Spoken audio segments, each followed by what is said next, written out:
Olá, boa noite a todos. Hoje é sexta-feira, o Jornal da Guará está no ar e você vai ver os seguintes destaques. Polícia prende casal por abuso sexual contra a própria filha no interior do Maranhão. Caminhada alerta para aumento do número de casos de violência sexual contra a infância. No Dia Internacional de Combate à Homofobia, saiba que ações estão sendo feitas para reduzir casos no estado. Veja também, municípios do Sertão Maranhense vão ser beneficiados com o programa de saneamento. Consumidores vão poder pedir no Procon bloqueio de ligações indesejadas. As atrações da Semana dos Museus. E os destaques do esporte, agora, no Jornal da Guará.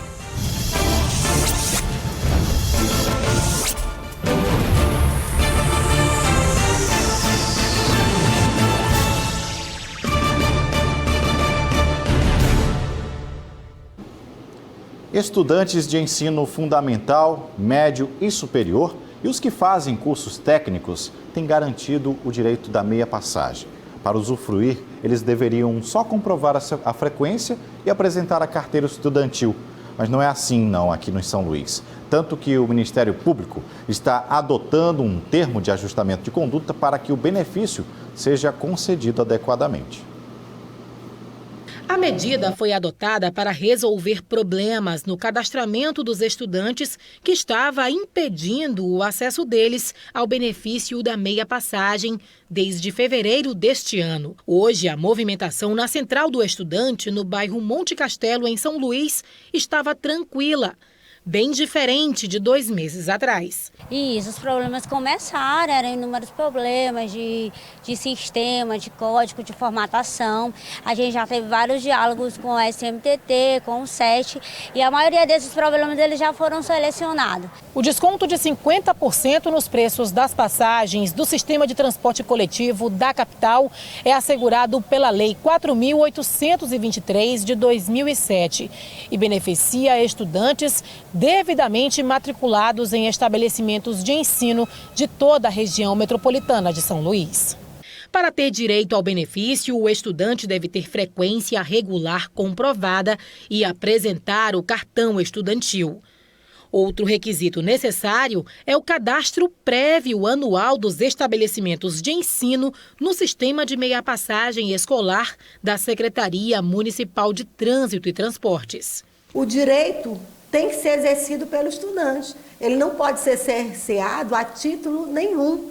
Se existe uma lei, existe um benefício e esse estudante está matriculado com comprovada frequência, né, que eles têm que ter até 75% de frequência das horas anuais, né, ele tem direito a exercer desde o primeiro dia de aula. Em abril de 2018, o Ministério Público emitiu uma recomendação à Secretaria Municipal de Trânsito e Transportes para liberar o cadastro para a garantia do direito até a assinatura do termo de ajustamento de conduta firmado esta semana pelo município de São Luís, Sindicato dos Estabelecimentos de Ensino no Maranhão e os Conselhos Municipal e Estadual da Educação.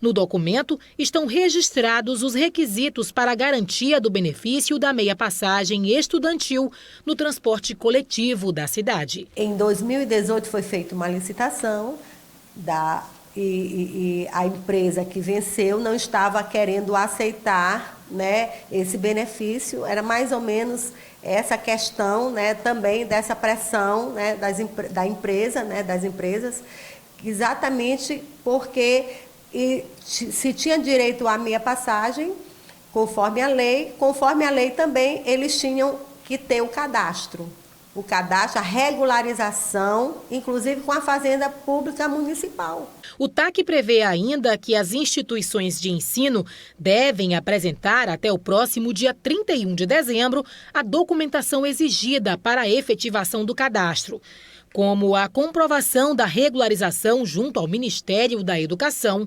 Conselho Estadual de Educação do Maranhão ou Conselho Municipal de Educação de São Luís, comprovante de regularidade fiscal e administrativa perante a Fazenda Pública Municipal e o envio dos dados dos matriculados até o dia 31 de agosto de 2019. a Prefeitura de São Luís liberou a emissão do boleto eletrônico para o pagamento do IPTU. Os contribuintes já podem fazer isso no site da Secretaria de Fazenda. É importante para isso ter em mãos como a inscrição imobiliária, o CPF ou mesmo CNPJ cadastrados. Este ano, a emissão de boletos do IPTU será totalmente online. A cota única com 15% de desconto vence dia 7 de junho. Quem optar pelo parcelamento, a primeira parcela também tem vencimento para o dia 7 de junho. No portal guará.com tem também outras informações sobre o pagamento. Quantas vezes você já foi incomodado nos mais diferentes horários com aquelas ligações inconvenientes de operadoras de telemarketing? Isso terá um fim. Pelo menos é o que se espera com a nova determinação do PROCON no estado. Um cadastro que tem como objetivo impedir que as empresas de telemarketing ou estabelecimentos efetuem ligações telefônicas não autorizadas para usuários nele inscritos.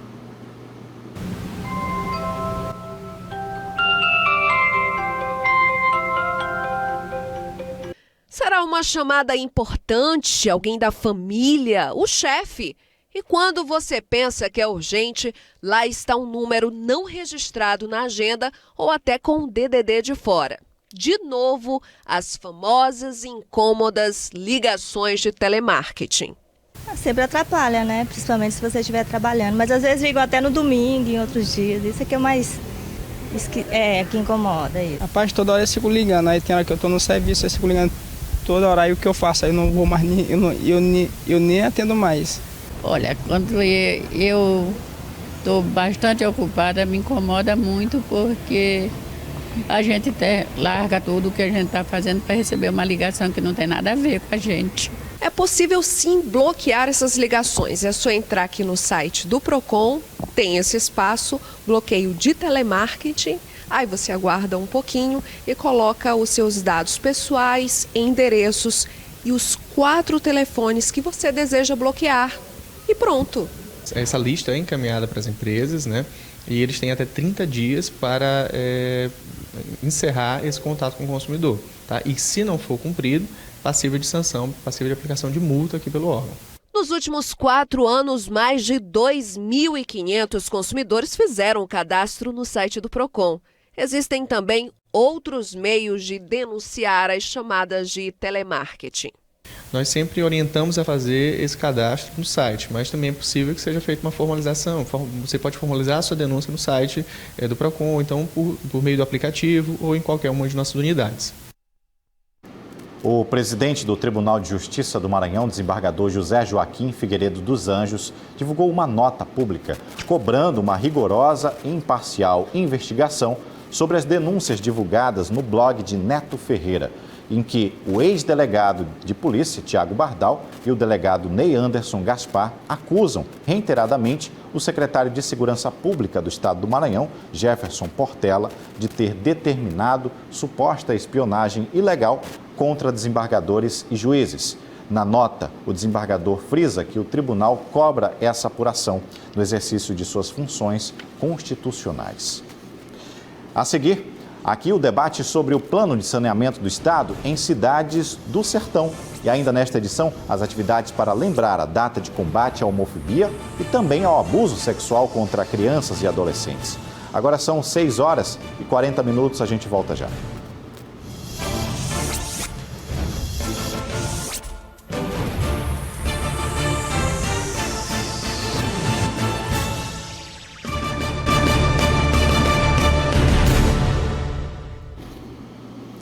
Não é novidade para ninguém que o Maranhão tem indicadores de saneamento básico comparáveis a países africanos, extremamente baixos.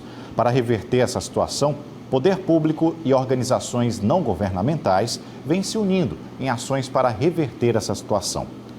Um exemplo está no plano de saneamento básico que será entregue para 9 municípios do Médio Sertão Maranhense, através de uma parceria entre a Fundação Nacional de Saúde em parceria com a Universidade Federal Fluminense.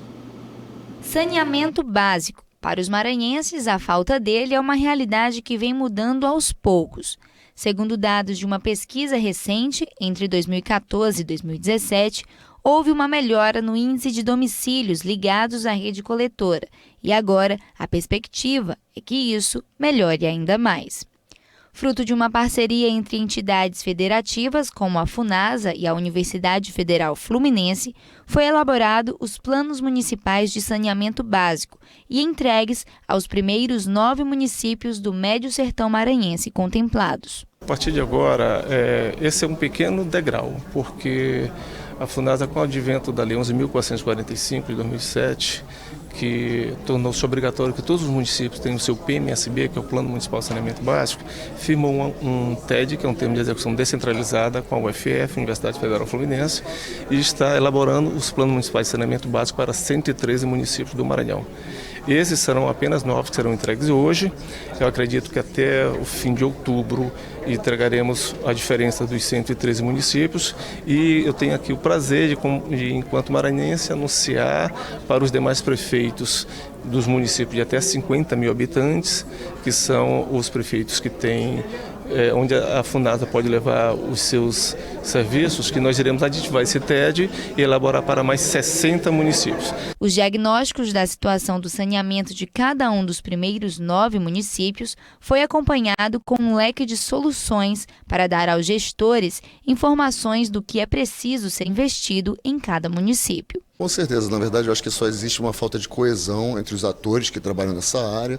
Você dando um diagnóstico, você entregando um projeto que dê para eles, norteie para eles aonde investir, você acaba dando para o governo federal uma certeza de que o investimento vai ser efetivado de uma forma mais correta. Então, assim, na verdade, você está dando norte para eles aonde investir, quais são as potenciais soluções.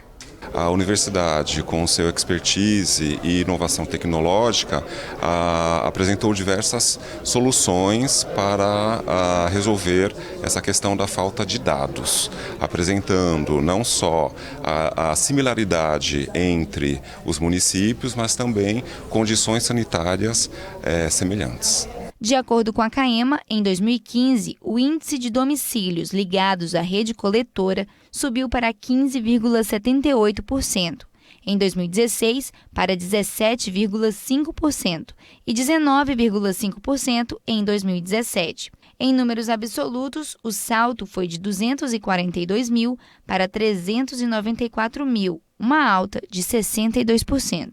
O plano gerou expectativa para mais avanços, segundo o presidente da empresa. O plano, na verdade, é municipal, é do município, e nós, como parte desses municípios que estão sendo contemplados com esses planos de saneamento, nós estamos esperando exatamente para que a gente faça a redefinição, a revisão dos contratos de concessões à luz da 11.445, que o ponto de partida é exatamente o Plano Municipal de Saneamento. O tráfego em meia pista no viaduto sobre a linha férrea da Vale e Transnordestinas, no quilômetro 15 da BR-135, foi liberado no final da manhã de hoje. O viaduto dá acesso ao porto do Itaqui e havia sido interditado no último dia 12, diante da necessidade de serviços emergenciais na cabeceira do viaduto, realizados em parceria com a Vale. O local está sinalizado e o tráfego funcionando com um sistema pare e siga. A Superintendência Regional do DENIT, aqui no Maranhão, também informou que foi instalada uma placa metálica sobre o encontro com um defeito para que o tráfego possa fluir sem atingir essa área danificada. Assim, possa ser realizado o serviço definitivo. Veja agora o que mais foi notícia nesta sexta-feira.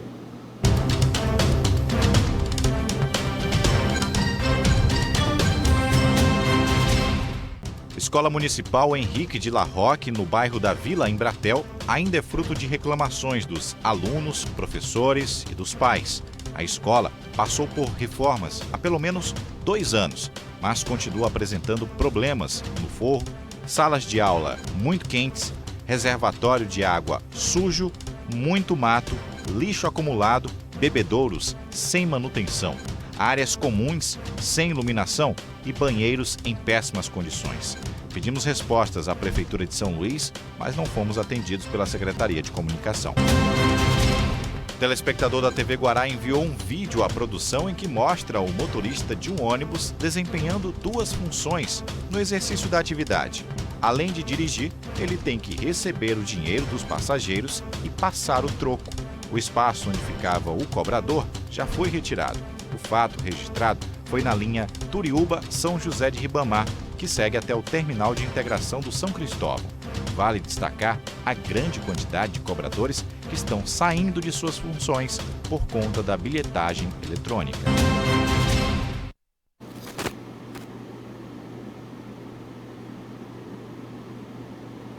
A movimentação de passageiros no Aeroporto Internacional Marechal Hugo da Cunha Machado, em São Luís, superou expectativas. Alcançou a melhor marca dos últimos 2 anos no mês de abril, com mais de 127 mil pessoas transportadas, aproximadamente 4.256 viajantes por dia.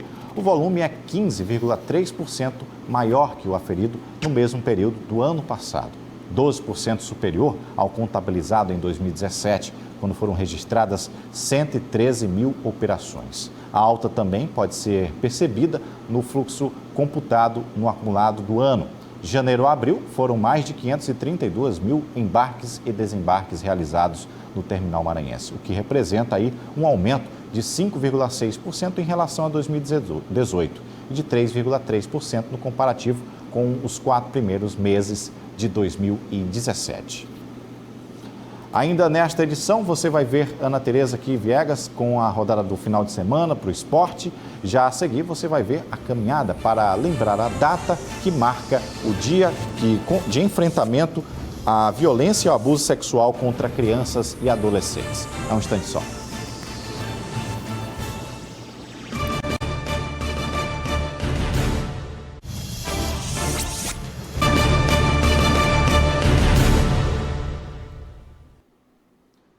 Bom Jesus das Selvas, distante de São Luís, vem mais um caso absurdo de violência contra a infância.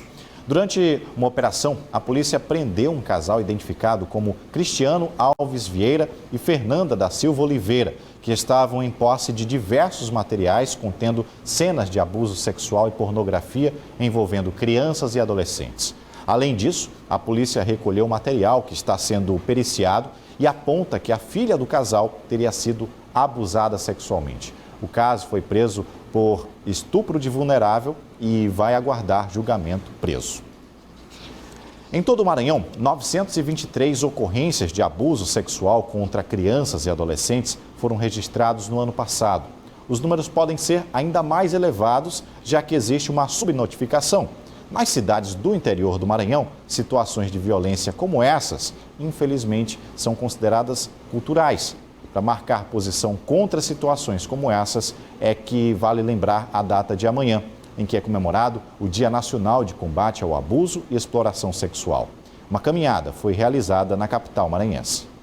153 crianças e adolescentes vítimas de abuso sexual somente de janeiro a março deste ano. Os números são do Centro de Perícia Técnica para Criança e Adolescente e ainda assustam. Uma caminhada foi realizada um dia antes do Dia Nacional de Combate à Exploração Sexual de Crianças e Adolescentes. Centenas de pessoas saíram da Praça Deodoro em direção à Praça Maria Aragão para chamar a atenção sobre a necessidade de lutar em defesa de quem muitas vezes não pode se defender.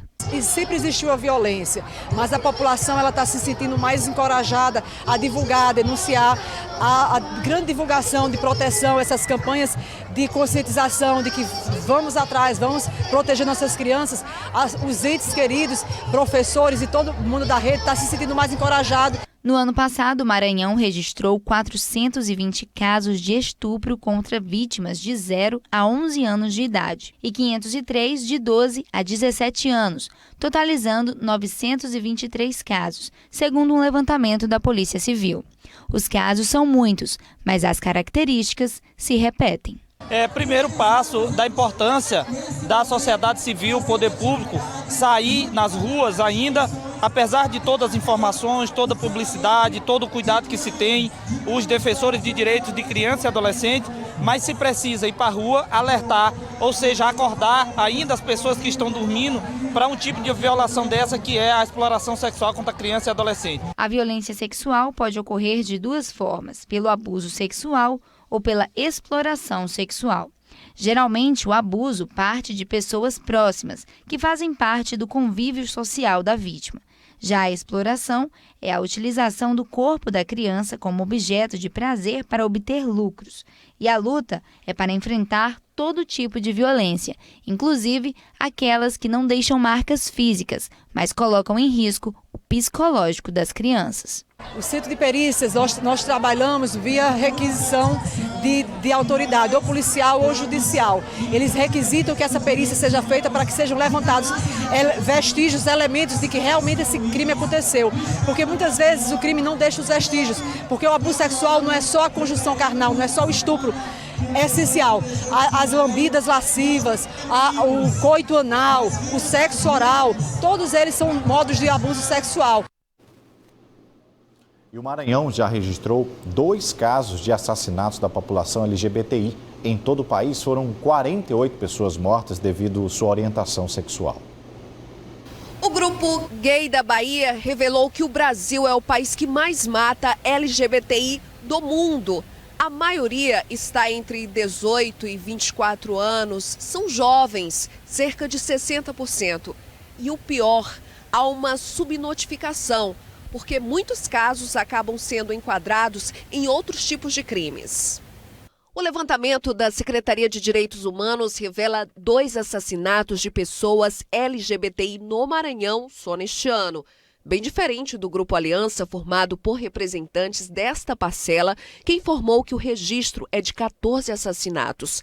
Aqui no Maranhão, a população LGBTI tem se unido para criar meios de fortalecer a representação dessa população e buscar a garantia de direitos.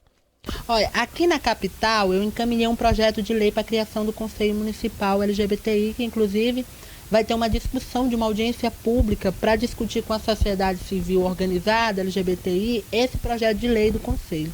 A partir deste Conselho aprovado em São Luís, a gente consegue avançar na criação do Plano Municipal LGBTI.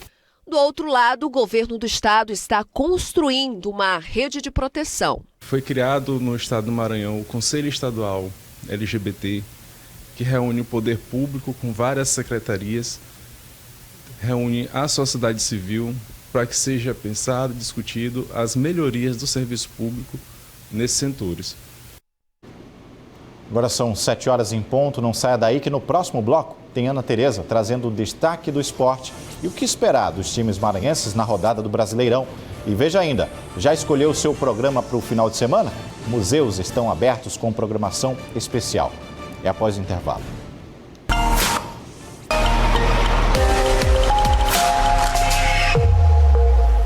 A Tábua de Marés vai apresentar a primeira baixa-mar à 00:19, com 0,4 metros. Na sequência, às 6h17 da manhã, acontece a pré-mar com 6,1 metros. Ao 12h44, nova baixa-mar com 0,1 metro. E por fim, a pré-mar às 6h43 com 5,8 metros.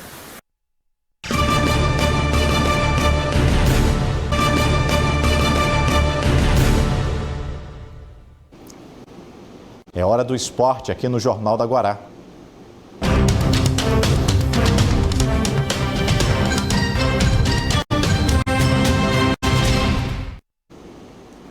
Ana Tereza Viegas aqui conosco, trazendo os destaques do final de semana. Boa noite, Ana. Boa noite, Hugo. Boa noite a todos que acompanham o Jornal da Guará. O que a gente tem aí para esse final de semana, hein? Mais uma rodada cheia, né? Jogos da Série D e da Série C. Então, sem perder tempo, quero logo chamar as tabelas para você de casa ficar ligadinho quais são os jogos aí para você prestar atenção. Tabelas aqui dos jogos da Série C. A gente tem Santa Cruz e Sampaio, sabadão agora às 5h15 da tarde lá no estádio Arruda. O Sampaio já viajou para encarar o Santa Cruz que é o lanterna do Grupo A. Sampaio Corrêa, segundo colocado, jogo importantíssimo, a vitória aí vai deixar o tricolor aí na liderança, brigando aí com o Ferroviário. A gente tem mais um jogo também pela Série C, que é o Imperatriz que vai receber o Confiança agora no estádio Frei Epifânio, também sábado às 7 da noite. E o Imperatriz precisa agora fazer o dever de casa, porque no último jogo empatou contra o 13 da Paraíba. Jogos da Série D. A gente tem também jogos aí da Série D para mostrar para o pessoal. Começando aí pelo Motoclube, que recebe o Ipiranga domingão às 5 horas da tarde no Estádio Castelão. Motoclube que é líder do seu grupo. E tem também o Bode Gregório buscando uma reabilitação. o MAC viajou para encarar o Atlético do Ceará, joga amanhã, sábado, às 4 horas da tarde, no estádio Presidente Vargas. Falando um pouquinho sobre Sampaio Corrêa, que eu estive essa semana lá no CT, conversei com o Lucena, que falou um pouquinho sobre essa pressão que teve no início do ano. Afinal de contas, o Sampaio Corrêa não foi bem no estadual, não foi bem na Copa do Nordeste, mas agora está começando muito bem aí essa Série C do Campeonato Brasileiro. Olha só. A pressão que tem, além da pressão normal de ter o acesso para a Série B, tem a pressão interna nossa e externa pelo resultado que não foi bom no começo do ano, né, no estadual. Então isso aí já é uma pressão que a gente veio sabendo que ia ter no início da competição. Não que isso iria interferir na nossa performance, como não está interferindo, tanto que a gente fez 2 jogos fora de casa, tivemos 2 vitórias, e num jogo atípico dentro de casa com 2 jogadores a menos, a gente manteve o empate. Então, eu acho que veio essa pressão do início do ano, só que a gente está sabendo superar ela, sim. A gente está mostrando isso nos jogos. Vamos mostrar nesse jogo de sábado que vai ser um jogo difícil, fora de casa, mais uma vez. Falando desse confronto, o técnico Julinho Camargo já disse que vai com força máxima, apesar de ter um jogo importantíssimo na quarta-feira que vem, que é contra o Palmeiras aqui no Estádio Castelão. Ele disse que não vai poupar aí jogadores. Ele tem como opção aí o Felipe Dias e o Bruninho, que voltaram de suspensão. Tem também o volante Dedé, que já está recuperado de uma virose. E destaque aí para o meia esquerdinha que o Sampaio repatriou essa semana. E também contratou um atacante que é o Gustavinho, que estava por último no Confiança, onde marcou 4 gols em 16 jogos. Falando sobre o Confiança, que é o adversário de amanhã do Imperatriz, técnico Rui Scarpino começou essa semana aí conversando muito com os jogadores. Afinal de contas, ele não gostou nem um pouco, aliás, nem os torcedores gostaram, né, desse empate contra o 13 da Paraíba. A vitória é essencial na Série C. E o desfalque que o Rui tem para esse jogo é o Valderrama. Ele ainda não definiu muito bem a escalação, essa noite deve estar definindo, porque tem feito um rodízio também com os jogadores. Falando agora sobre o Motoclube, que está muito bem na Série D, é líder do grupo, enfim, teve essa preocupação aí com o zagueiro Ciro, que sofreu uma grave lesão no último confronto, mas já está em recuperação. E o técnico Wallace Lemos conversou também com a nossa equipe sobre essa mudança que ele vai fazer na zaga. Melhor possibilidade ali entre o Eduardo, o próprio Wallace, que já se apresentou e já está trabalhando, né? Então a gente vai ver com a parte física como é que vai estar essa condição do Wallace, mas chegou numa condição boa também, né? Mas tende a jogar o Eduardo juntamente com o Ryan, mesmo porque o Eduardo foi muito bem na primeira partida, né? Depois se comportou bem também suprindo a falta ali do Ciro nesse jogo, né? Então a gente está estudando, estamos analisando também a equipe adversária, né? Mas no contexto geral a gente não deve ter grandes alterações, mesmo porque não é característica nossa, né, de ficar fazendo alterações e muitas alterações durante a competição. Tá, então, mudança então confirmada na zaga. O Ryan volta a formar dupla com o Eduardo. O Motoclube, que é o líder do grupo A3, nessa semana anunciou a contratação de mais 2 jogadores, que é o zagueiro Elson, que estava na Suécia, e o Leandro Aparecido Meia, que estava no futebol mineiro. O Motoclube recebe o Ipiranga do Amapá neste domingo às 5 da tarde no Castelão. E para fechar aí, informações do Maranhão Atlético Clube, que viajou para encarar o Atlético do Ceará sábado às 4 horas da tarde. O MAC precisa dessa vitória, é o lanterninha do grupo A5, enfim, ainda não pontuou. E o técnico Sandofex para essa partida tem um retorno do volante Robson Simplício e também conta aí com a regularização de 2 jogadores, que é no caso o zagueiro Robinho e o meia Palito. É isso, Hugo. Torcer aí pelo MAC para a reabilitação, pelo Imperatriz, para mais uma vitória do Mote e do Sampaio Corrêa também. Obrigado, Ana. Obrigada, Hugo. Tem muita gente que gosta de praticar esportes no mar.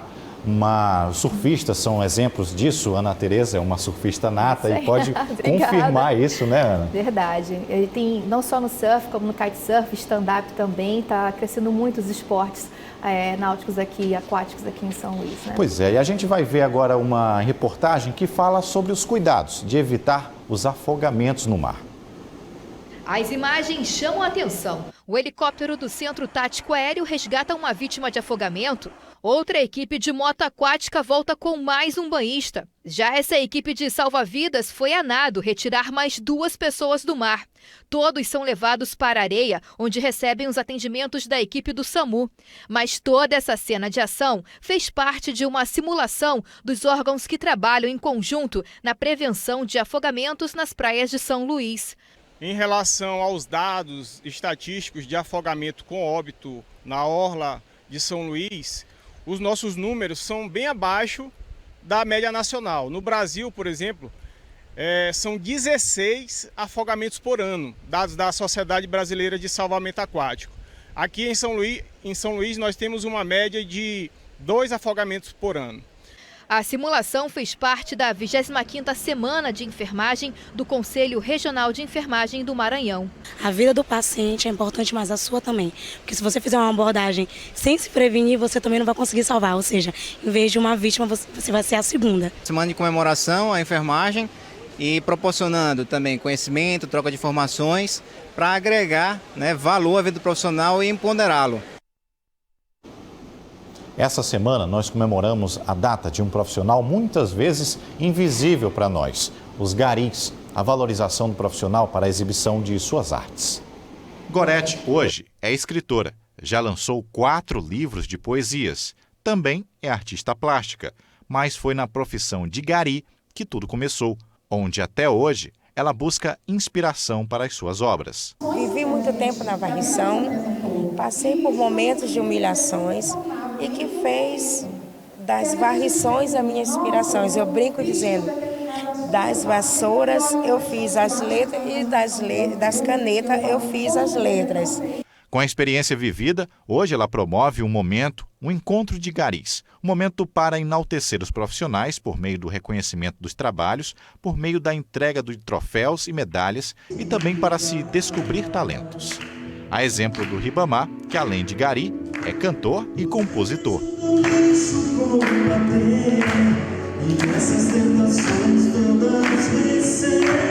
O mesmo talento que ele usa para a música, ele aproveita para simplificar o trabalho que ele faz com muito orgulho. Trabalho muito simples, que eu como gari posso exercer e todo cidadão, de modo geral, pode exercer esse mesmo trabalho de gari, como selecionando os lixos nas sacolas, entendeu? Levando, bota na sacolinha, bota lá para o carro levar, entendeu? Então é simples, como qualquer um outro serviço. O reconhecimento da profissão virou até enredo de carnaval, já que em 2020 o bloco tradicional, Os Imbatíveis, campeão do Grupo B deste ano, vai levar para a passarela o tema Do Lixo ao Luxo, Sou Gari, o rei dessa folia. A profissão do gari ela foi muito inspiradora, para a criação do nosso enredo, em observações ao cotidiano do gari, esse profissional aí das ruas do Brasil,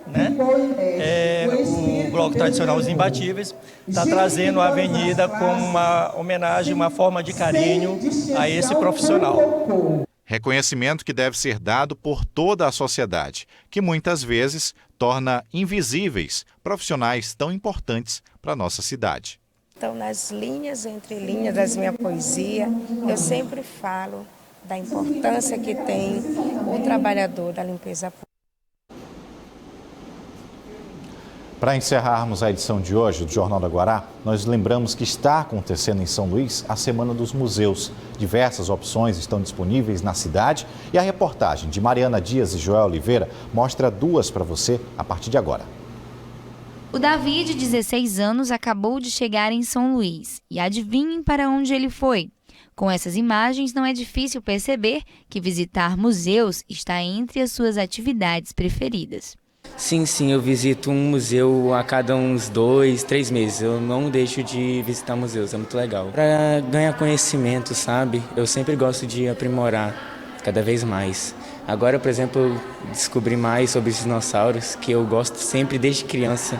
A visita a esse grande acervo em meio a fósseis de dinossauros é no Centro de Pesquisa de História Natural e Arqueologia do Maranhão.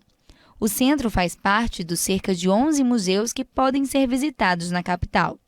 Além dessa, existem outras 2 exposições temáticas de arqueologia e etnologia. E é o Centro de Pesquisa de História Natural e Arqueologia do Maranhão, onde nós temos 3 exposições. Nós temos a de paleontologia, que é essa aqui que nós estamos, a arqueologia que fica no 2º piso e etnologia. Os fósseis que existem aqui são de cerca de 100 milhões de anos e todos foram encontrados no Maranhão. Esses dinossauros morreram na época da separação dos continentes América do Sul e África e agora estão expostos aqui no Centro de Pesquisas, que abriga mais de 2.000 peças. Amanhã é comemorado o Dia Internacional dos Museus e a semana foi marcada por programações voltadas para a valorização desses espaços. Apresentamos vídeo, a oficina de réplica. As crianças gostam demais de fazer e até os adultos mesmo, eles se realizam fazendo a réplica do dinossauro. Todas as visitas são guiadas e podem acontecer de segunda a sábado em horário comercial. Outro ponto que registra a memória do Maranhão é o Forte de Santo Antônio da Barra, localizado no Espigão Costeiro. O forte representa um marco histórico de resistência portuguesa às invasões estrangeiras. Revitalizado há 2 anos, hoje, lá dentro funcionam 2 museus, o das embarcações e o de imagem e som.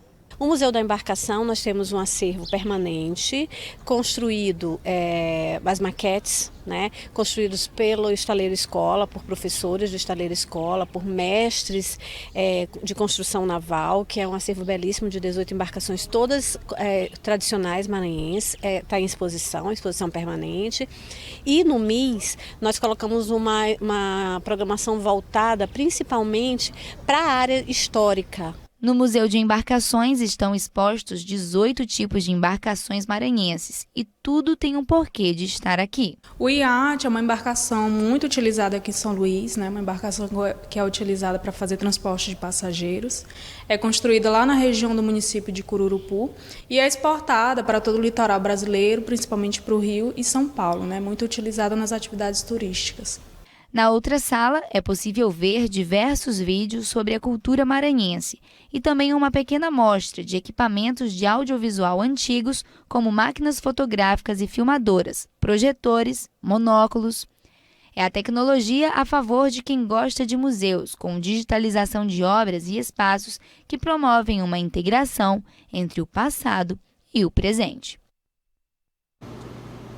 A programação dos museus está lá no portal guará.com. O JG volta na segunda-feira. A todos uma excelente noite, um ótimo final de semana e até lá. TV Guará, o seu canal com o Maranhão.